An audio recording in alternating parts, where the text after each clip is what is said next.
We could break those records coming up here in just a few minutes. Dana?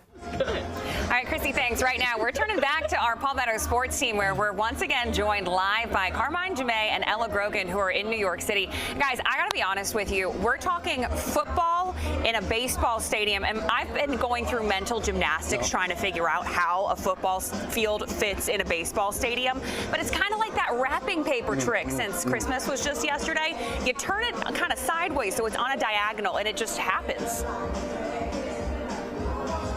Yeah, Dan, a great point. And I'll give you one more sports hoop to jump through. That's a basketball hoop, because we're right across the street from Madison Square Garden, where the New York Knicks play and where Clemson men's basketball just played a couple weeks ago, and I was freezing my Tigers' tail off outside of Madison Square Garden.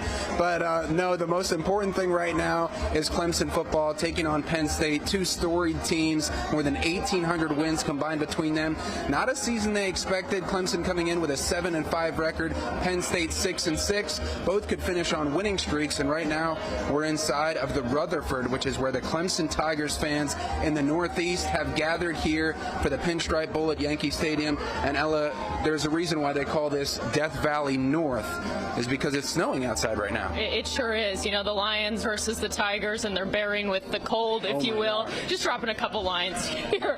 But as you said earlier, we are in the Death Valley North right now. We don't know if you can see the signage back there, but we are sure that you can see the fans back here. They are all out here in force right now, and if you take a look at the video right now, we can show you a little bit more, not just about the fans, but about what is going to be happening in this matchup. We have 30 Tigers opting not to play in the Pinstripe Bowl, most of them because of injury, including just since their last game to all-conference wide receiver Antonio Williams and second leading tackler linebacker Wade Woodaz already playing their final game in great careers at Clemson, and former Tigers all-conference basketball star, the chef, Ian Shefflin, done cooking, leaving the team after trying a season at tight end. And 5 more won't play after deciding to transfer, including defensive backs Khalil Barnes, Shelton Lewis, and the final 4 looking toward more in the upcoming NFL draft, including All-American lineman Peter Woods, All-Conference star T.J. Parker, along with 6-year senior DeMonte Capehart finally taking a rest, and All-American cornerback Avion Terrell, too, with their health in mind, sitting out for their future at the next level. But Coach Dabo Swinney not focused on what ain't, he's focused on what is. So a lot of guys unavailable. That's a big, long list. But guess what? Nobody cares. It's next man up, and excited to see these guys step up and go play. And man, I'm fired up. Again, we're locked in. We're not worried about who opted out. We're focused on who opted in. I get to go play with some of my best friends one more time, and I want to go play another game, and there wasn't even a question for me of whether or not I was going to. I think I even said it before the South Carolina game when somebody asked.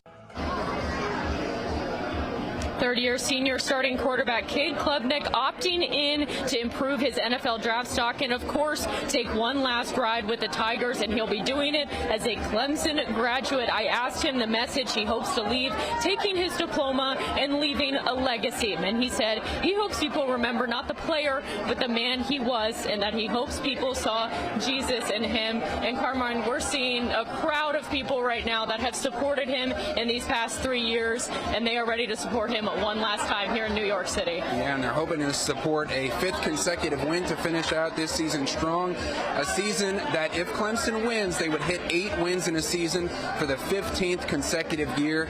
And also, Ella, great record for the Tigers in cold weather games. That might surprise some of our viewers, but it is Death Valley North, and they're bearing with the Northeast temperatures. Clemson is 7-0 all time in games that have kicked off with the temperature in the 30 to 40 degree range. So good sign, because that's the temperature, unfortunately for us, but fortunately for the Tigers, scheduled for kickoff, and we'll bring you all the action up to and through the Pinstripe Bowl to finish out the season strong. But for now, live in New York City with Ella Grogan, I'm Carmine Jamay, Palmetto Sports.